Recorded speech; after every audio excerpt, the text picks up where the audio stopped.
Bueno, vamos retomando de lo que fue la última clase antes del receso para dar continuidad en esta nueva etapa y quería hacer mención a un cierre, ¿sí? Que tenía que ver justamente con lo que ustedes estaban analizando, que afecta directamente a la Argentina, que tiene que ver también directamente, que afecta a América en general, que tiene que ver justamente con la Revolución Cubana.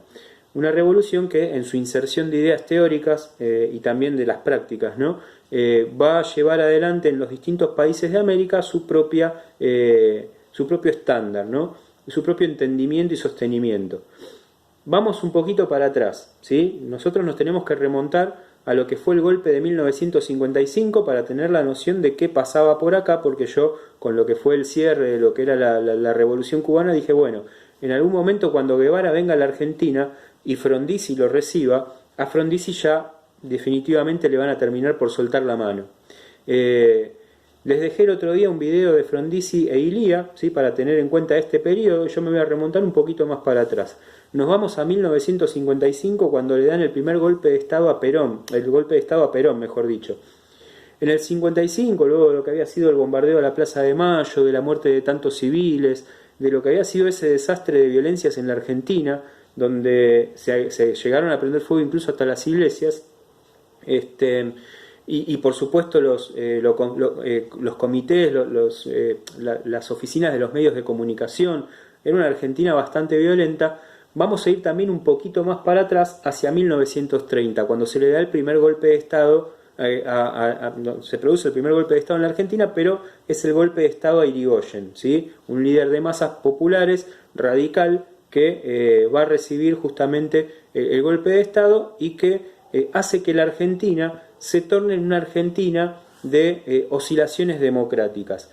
Es decir, después de que se da ese primer golpe de Estado en 1930, la vida democrática de la Argentina pasa a ser una vida de democracias débiles. ¿Por qué? Porque las democracias tenían que ser legitimadas por los poderes militares que ejercían desde su entorno conservador el usufructo del poder. Y entonces en esto estamos diciendo que el pueblo carece, por supuesto, de lo que es la posibilidad de votar. Entonces por eso vamos a hablar de la década infame. Una década sostenida ilegítimamente y con mucho fraude electoral que va a ser, como decía antes, de la democracia, una democracia muy debilitada. Y esto va a ser transversal, ¿sí? Excepto en la primera presidencia de Perón, que Perón logra terminar su mandato, ¿sí? Después, los presidentes argentinos, hasta Alfonsín, no podían sostener sus mandatos finales, ¿sí? su tiempo final de mandato. Entonces, por eso también tenemos que hablar de la debilidad de la democracia. Y tenemos que hablar hoy en día de una democracia que es joven justamente porque no logra en toda su historia un ejercicio dinámico, un ejercicio de sostenimiento legitimado por todo esto que yo venía diciendo recién, fuertemente condicionada por el poder conservador militar.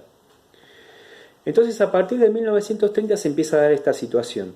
Vamos más adelante al tiempo. 1955 es justamente el golpe de Estado al peronismo, el golpe de Estado a la Argentina en realidad, pero al peronismo en particular, se saca del frente a Perón.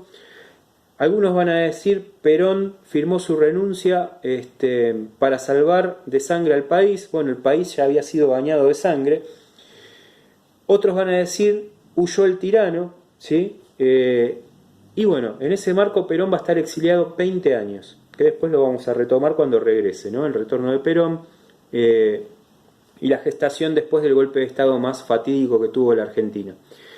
En medio de todo ello, luego del golpe de Estado a Perón, ¿sí? Se van a dar estas oscilaciones de las que yo venía dando rienda recién. Cuando asuma Frondizi, nosotros vamos a tener un presidente, ¿sí? Que es el caso de Frondizi, otro radical, ¿sí? Pero que va a tener que hacer una alianza con el peronismo porque estamos hablando de un momento post-peronista en donde la palabra Perón no tiene que tener relevancia. De hecho, se van a sacar nombres de barrios, ¿sí? Como por ejemplo Ciudad Evita va a dejar de llamarse Ciudad Evita por esta cuestión, ¿no? Tenía que erradicarse el nombre Perón o todo lo relacionado a lo doctrinario del peronismo, porque el peronismo en sí mismo fue una doctrina, en parte, ¿no? Cuando hablamos de doctrinario tiene que ver justamente con una bajada de línea muy potente, ¿no? Muy poderosa, desde el ámbito publicitario, desde el ámbito de la lectura, ¿sí? Se sacan libros para poner La razón de mi vida, ¿sí? Que es un libro que escribe Eva Perón. Bueno, desde lo doctrinario del peronismo, ¿sí? Todo este aval de nombres que tenían las escuelas incluso, cuando vengan los militares, ¿sí? Todo eso se va a tener que erradicar, ¿sí? Se va a tener que sacar del contexto para poder justamente lidiar con el nombre de alguien que había marcado una fuerte tendencia en la Argentina, nada más y nada menos, había producido el cambio social más importante de todos los tiempos, ¿sí? Que tenía que ver justamente con llevar adelante un mecanismo más, si se quiere, justo. Justo en la representatividad de la clase obrera que siempre había quedado a un costado, representada para los movimientos estudiantiles que siempre habían quedado marginados. Es decir, el peronismo había retomado cosas, muchas, del socialismo y del radicalismo, las había puesto en su conjunto, y un Perón totalmente pragmático había llevado adelante esos cambios, que ahí yo pienso en mi análisis personal, el peronismo lleva adelante por primera vez lo que es un bienestar estatal, es decir, la comunión de todo el Estado. Con una cuestión: la Argentina en toda su historia, desde el Estado conservador, desde antes del Estado conservador, unitario, federales, me puedo seguir yendo para atrás, la Argentina, ¿sí?, se creó bajo ese contenido de lo que es el pueblo y el antipueblo. Por un lado está el que piensa en adhesión y por otro lado está el que ve esa adhesión como que está mal. Entonces, el pueblo va a ser llamado pueblo de acuerdo al pensamiento de aquel líder que esté en ese momento en el poder. Y el otro es el antipueblo. Por eso hablamos de irigoyenistas y anti-irigoyenistas, peronistas y antiperonistas. Hoy eso está recontra latente. Miren hasta dónde me remonto, y me puedo seguir remontando más atrás para entender lo que es esto de el pro y el anti, ¿no? El pueblo y el antipueblo, el peronismo y el antiperonismo, el socialismo y el antisocialismo. Siempre hay una antítesis, ¿no? Pero en el debate dialogado esas ideas se pierden de vista.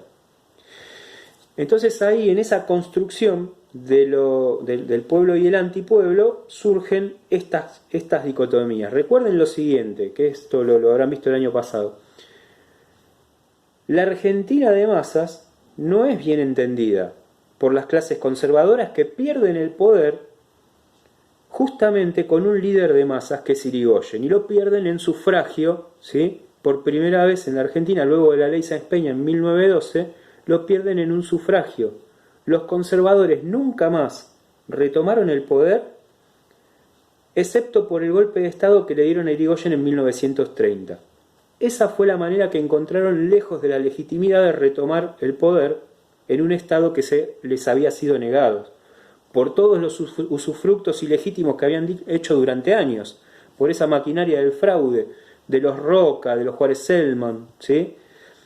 Entonces, tomar en consideración esto implica justamente hacer un análisis mucho más global de qué pasó en ese periodo postperonista, en donde los militares conservadores se hicieron eje de la legitimidad del poder democrático. ¿Y por qué digo esto? Porque, bueno, Perón termina su primer presidencia, pero no la segunda. Un Perón que estaba justamente en comunión, al principio, con estas clases conservadoras. Perón había participado del golpe de Estado que se le da a Irigoyen. Muchos años después Perón va a decir, no, bueno, en realidad en ese momento yo seguía órdenes, ¿sí? Bueno, lo cierto es que participó. Estos movimientos militares tomaron de Europa, de los movimientos fascistas, ¿sí?, muchas de sus teorías. Entonces, fíjense esta clave también. Movimientos militares conservadores que toman del fascismo europeo, que no fue nada bueno, ¿sí?, muchas de sus teorías. Todo esto para poder adoctrinar también a las masas. Otra vez, adoctrinar aparece ahí en el abecedario. Nos vamos a 1955 de vuelta, ¿sí? En 1955, cuando Perón se tiene que ir de la Argentina y va a estar 20 años exiliado, no significa que esté alejado de la vida política de la Argentina, porque su nombre va a cobrar notoriedad para siempre. De hecho, hoy el Partido Justicialista se sigue llamando peronistas. ¿Por qué?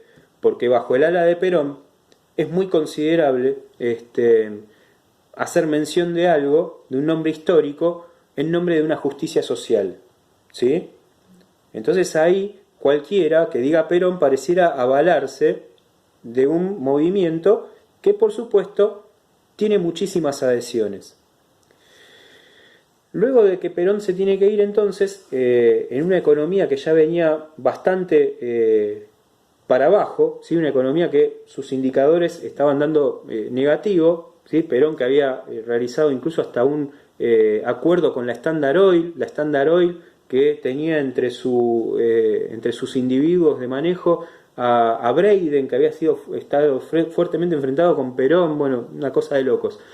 El 55 nos da inicio a ese periodo postperonista en donde la democracia solo intenta, reconstruirse, ¿sí? Y ahí, con el peronismo proscripto, el radicalismo aprovecha la volada, ¿sí? Y puede imponer dos presidentes. No así con la posibilidad de no hacer una alianza con Perón. Tanto Frondizi, ¿sí?, como Ilía se van a ver beneficiados de que Perón no esté en ese momento en la vida política de la Argentina. Pero aparte, dentro del peronismo, o dentro de los sindicatos, mejor dicho, van a surgir movimientos, sobre todo en la burocracia sindical, que van a pensar en construir el peronismo sin Perón. Entonces, mientras Perón esté allá, que se quede allá. Nosotros seguimos construyendo peronismo, pero sin él. En esa idea, la teoría era que Perón, si retorna, pero igual el movimiento tenía que generar un nuevo liderazgo, y no precisamente el de Perón. Solamente Perón avalaba con el nombre. Esto lo ve Perón, ¿sí? Y Perón va también a mover sus fichas justamente para que su retorno pueda realizarse de manera efectiva. Pero va a tardar 20 años, como decía, y esto conlleva un problema, ¿sí? El atraso que Perón tenía en cuanto a la política argentina después de 20 años, ¿no?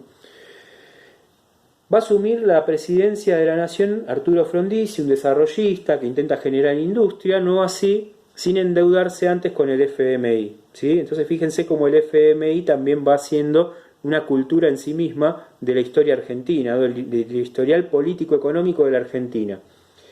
En connivencia también el FMI con los militares, ¿sí? La inserción del FMI o el endeudamiento con el FMI también es fuertemente preponderante en los militares, ¿sí?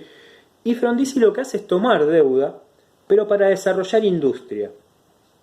Lo que pasa que ese desarrollismo al cual el ingeniero, ¿sí?, que Frondizi era ingeniero, intenta llegar, ¿sí?, es muy difícil desde el punto de vista en que, en cuanto hubiera algún problema económico, digamos, la solvencia de pago iba a ser imposible, ¿sí?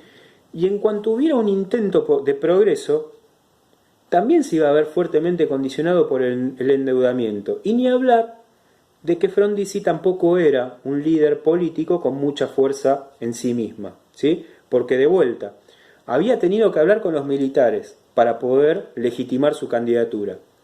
Había tenido que hablar con Perón para poder legitimar sus votos. Y en eso hay un acuerdo, ¿sí? Y ese acuerdo es: en cuanto yo asuma la presidencia, el peronismo deja de estar proscripto. Eso, los militares, que eran la otra parte del acuerdo con Frondizi, por supuesto que lo van a ver mal. Dos factores. Frondizi se ve muy mal, por supuesto con lo que dije antes, la reunión con Ernesto Guevara, ¿sí? Guevara va a parar en el Hotel Edén, en La Falda, ¿sí? Va a ser una de las visitas paradigmáticas de ese tiempo, sobre todo en una Argentina que está despertando movimientos guerrilleros también, que son los movimientos incluso dentro del mismo peronismo, ¿sí?, que van a surgir de ahí. Después vamos a ver la semilla de este crecimiento. Y el otro factor es que Frondizi va a querer enfrentarse en elecciones para legitimar aún más su poder con el peronismo. ¿Qué va a pasar? Las elecciones llevadas adelante con el peronismo hacen que el peronismo gane en muchos frentes políticos. Imagínense los militares viendo que el peronismo está ganando en sus narices elecciones abiertas en donde se les permite participar. Entonces estos dos factores son preponderantes para que Frondizi al final termine con un golpe de Estado, ¿sí? Que lo va a terminar depositando en el mismo lugar al que había ido Perón en 1945, que es la isla Martín García. A partir de ahí se empieza a construir nuevamente el intento de una legitimidad democrática, y es cuando vuelve a asumir otro radical bajo un mismo condicionamiento, que es Arturo Illia, que después ya lo vamos a ver un poquito más. Pero para que tengan en consideración este concepto final del posperonismo, ¿sí? Una etapa en donde las democracias fueron muy débiles, en donde la legitimidad provenía del ejercicio militar, y en donde los dos presidentes más llamativos, preponderantes, si se quiere, que tuvo la Argentina, en su intento de progreso, también se van a ver fuertemente condicionados por esta fuerza.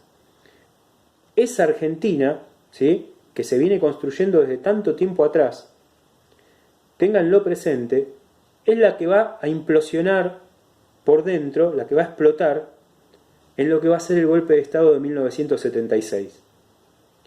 Por eso, cuando hablamos de toda la construcción de esa memoria colectiva y a la actualidad también, tenemos que pensar la sociedad para atrás y para adelante también. Hasta la próxima.